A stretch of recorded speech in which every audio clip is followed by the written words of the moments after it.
Hello everyone. In today's video, we'll be learning the basic fundamental law, that is Ohm's law. Along with the Ohm's law, we'll be discussing its limitations and as well as the applications. First, we'll discuss or else we'll know briefly about Ohm's law. Ohm's law is one of the most fundamental and important laws governing electrical and electronic circuits. It relates current, voltage and resistance for a linear device such that if two are known, the third can be calculated. With current, voltage and resistance being three of the major circuit components, this means that Ohm's law is also immensely important. Ohm's law is used within all branches of electrical and electronic sciences. It is used for calculating the value of resistors required in circuits, and it can be used for determining the current flowing in a circuit, where the voltage can be measured easily across a known resistor. But more than this, Ohm's law is used in a vast number of calculations in all forms of electrical and electronic circuit, in a fact, anywhere that current flows.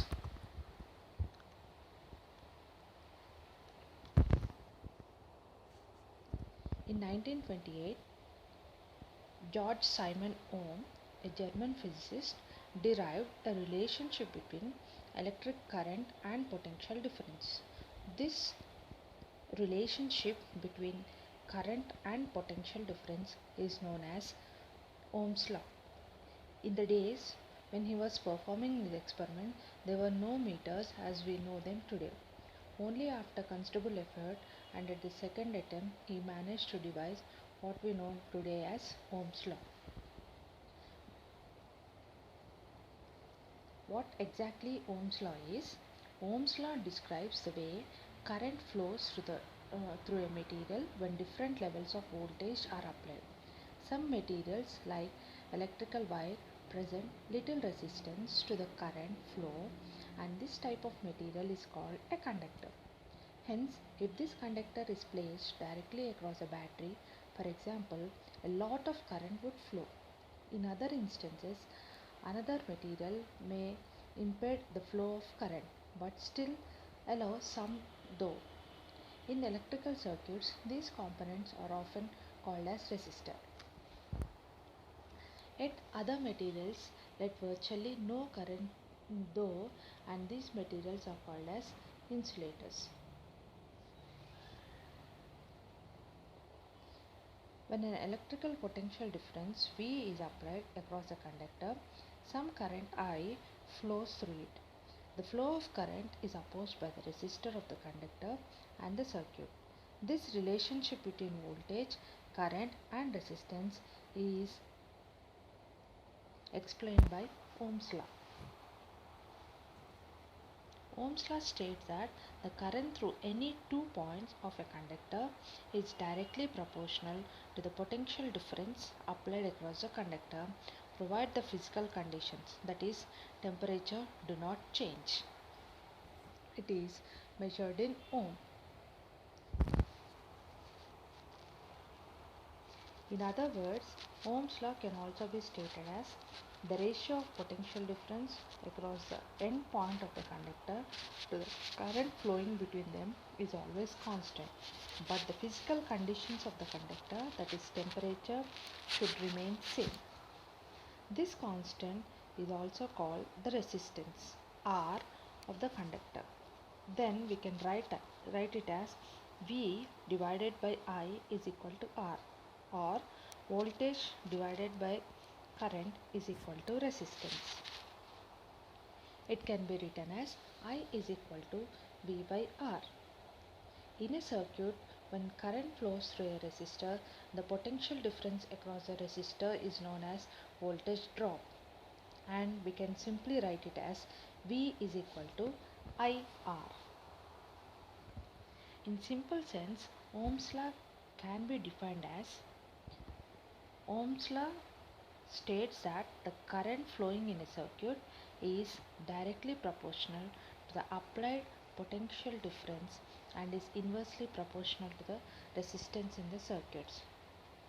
In other words, by doubling the voltage across the circuit, the current will also double. However, if the resistance is doubled, the current will fall by half.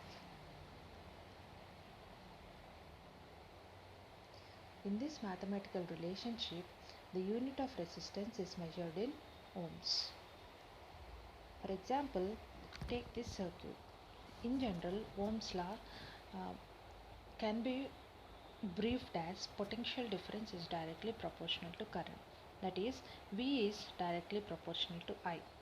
In order to remove this proportionality, we should maintain the temperature constant, and that can be represented by letter or else parameter R. So we can write Ohm's law as V is equal to IR, where R is a resistance in ohm, V is voltage in volts, I is the current in amperes. For example, in this circuit there is a resistor R, and this resistor, with the help of connecting wires, is connected to a battery.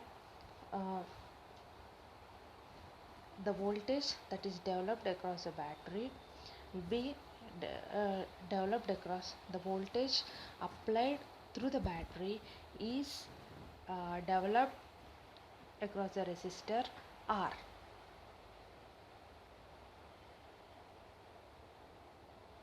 And this voltage will be equal to the amount of current that is flowing into the value of that particular resistor.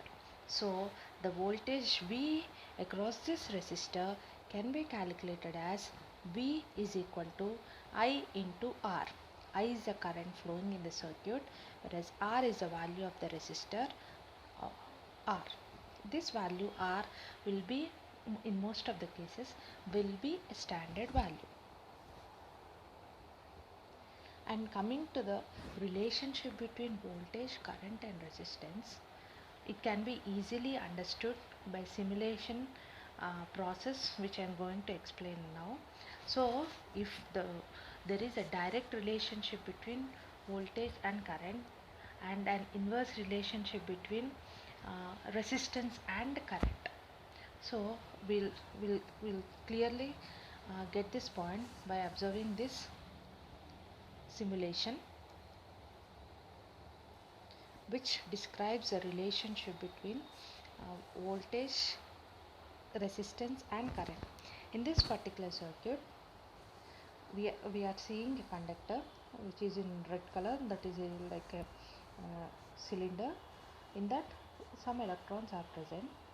In the present situation, according to Ohm's law, the expression is V is equal to IR. What I have done is, I have kept the value of V at 4.5 volts and the resistor R is equal to 500 ohms. The current flowing for these values will be equal to 9 milliamperes. So I will just vary the value of voltage and see what happens to the other two parameters. So I am changing the value of I, that is increasing the value of voltage. Now we can observe that the current is also varying. The voltage is now 7.5 volts. Now the current has become 15 milliamperes.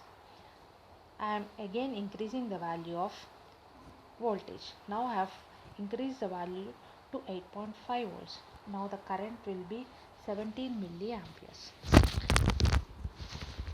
Now if I decrease the value of voltage to some value like 7.2 volts, current is also getting reduced to a value 14.4 milliamperes.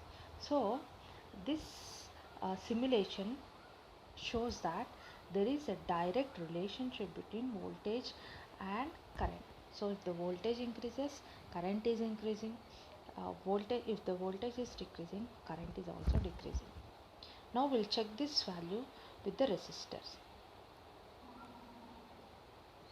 Now I am making the value of voltage as 5 volts and the current is now 10 milliamperes. Now I'll try to find out the value or the variation of voltage with the variation of resistance. Now the value of resistance is 500 ohms, current is 10 milliamperes and voltage is 5 volts. Now I am increasing the value of resistance. Now we can see that the current, it was initially 110 milliamperes, now it has gone to 6.9 milliamperes. I have changed the value of resistance to 889 ohms. Now the current value is 5.6 milliamperes. I am still increasing the value of resistance to 100,000 ohms or 1 kilo ohm.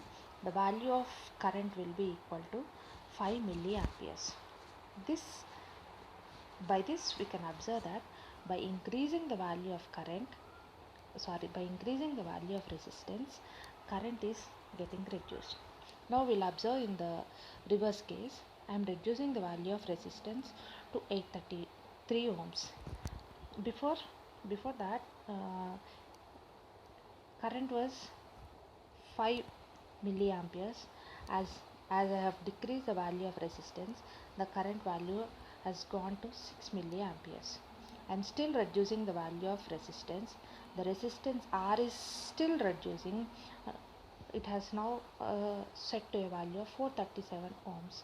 Now the current has increased to 11.4 milliamperes. This simple experiment shows relationship between current and resistance, and that relationship is an inverse relationship. If we increase the value of resistance, current is decreasing. If we decrease the value of resistance, current is increasing. So Ohm's law clearly states that there is a direct relationship between voltage and current. If the voltage increases, current increases. The voltage decreases, current decreases. Whereas it also states that there is a inverse relationship between current and resistance. If the current increases, resistance decreases. If the current decreases, resistance increases. So this has been proved by a German scientist, and that has been universally been followed in all the electric and electronic circuits. And now we'll move on with the presentation.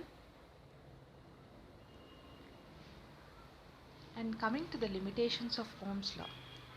As of now, we have discussed, I have mentioned that Ohm's law is a law which is applicable to all electrical and electronic circuits where we want to find out the values of resistance, voltage and current. So there are still certain limitations for Ohm's law. So now we'll try to discuss those limitations with respect to Ohm's law.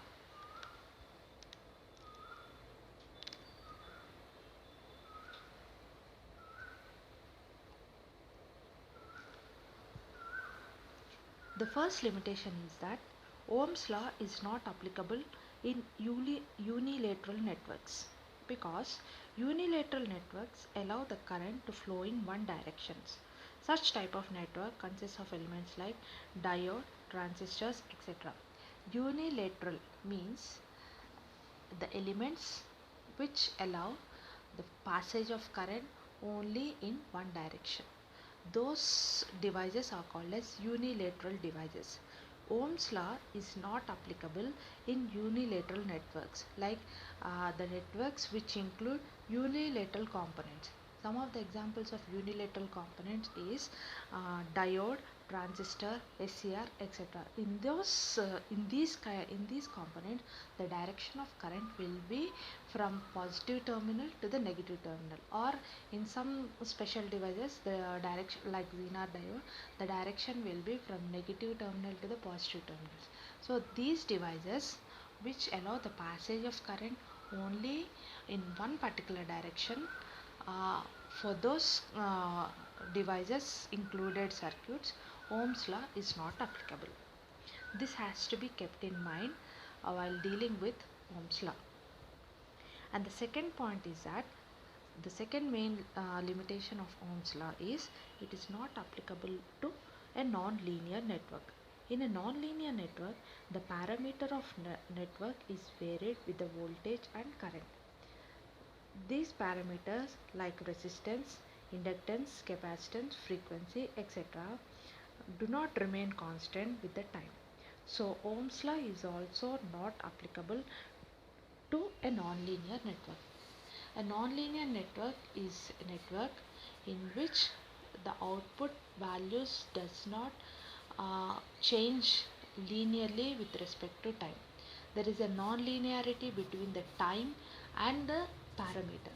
So in such kind of devices or in such kind of networks where there is a non-linearity, in those kind of networks we don't apply, or Ohm's law is not applicable in those kind of non-linear circuits. And coming to the applications of Ohm's law, as we are discussing all this, the Ohm's law is mainly used to determine voltage, resistance or current of any electric circuit. Ohm's law is used to maintain the desired voltage drop across the electronic components. Ohm's law is also used in DC ammeter and other DC shunt to divert the current. And altogether, we can apply Ohm's law to any circuits to find out the value of current, voltage, resistance.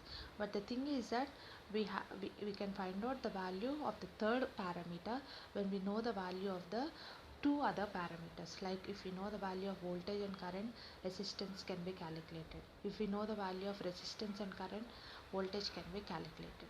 So this scenario can be easily understood by applying it to a simple circuits, applying Ohm's law to simple circuits. Resistive circuits are analyzed using Ohm's law. This law is often used to find the voltage, current or resistance of the circuit. The law that relates these three quantities by the equation V is equal to IR. Ohm's law triangle helps us to remember this equation while solving the problem. So there is a simple solution or a simple triangle which helps in remembering the Ohm's law uh, while we are solving simple problems. Here the three quantities like voltage, current and resistance are superimposed into a triangle with voltage at the top and current and resistance at below. The magic VIR triangle can be used to calculate all formulations of Ohm's law. Like when we are dealing with Ohm's law problems and we want to solve it in a quicker way, we can use this Ohm's law triangle in order to calculate small simple calculations. Now we'll move on, we'll see what is this Ohm's law triangle is. Yes, this is the Ohm's law triangle where we can see voltage in the upper section, and below the voltage we see current I and resistance R.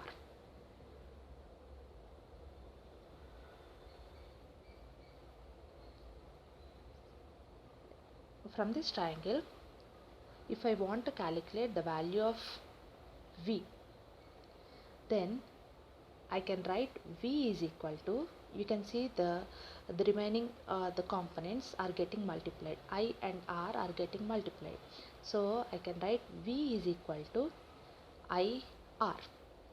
Or in other case, if I want to calculate or if I want to know the value of I is equal to, the leftover two values are V and R. V and R are given with a division expression. So I is equal to V divided by R. And if I want to calculate the value of R, separate the value R. The left out values are V and I. So if we observe, V is getting divided by I. So the expression for resistance R is equal to V divided by I. Okay, so this simple triangle where voltage, current and resistance are given, can be used to calculate the values of unknown parameters when the other two parameters are given. Again I repeat, V can be derived as V is equal to IR. I is written as V divided by R. R is written as V divided by I. So when we remember this simple triangle where V is written on the upper side and the bottom side we write current and resistance. If we remember this simple Ohm's law triangle, we can calculate any simple problem in any competitive exam. If the value of voltage is asked and the values of the current and resistance are given, then to calculate voltage simply cover V at the top. So we are left out with the values of I and R. So I into R. So the equation of voltage is current multiplied by resistance.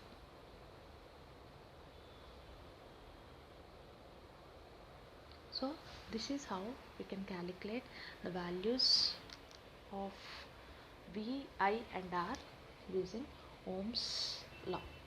So in this presentation or in this video, we have discussed what is meant by Ohm's law, what are its limitations, applications, and along with that we have discussed how to calculate or analyze simple problems using Ohm's law triangle.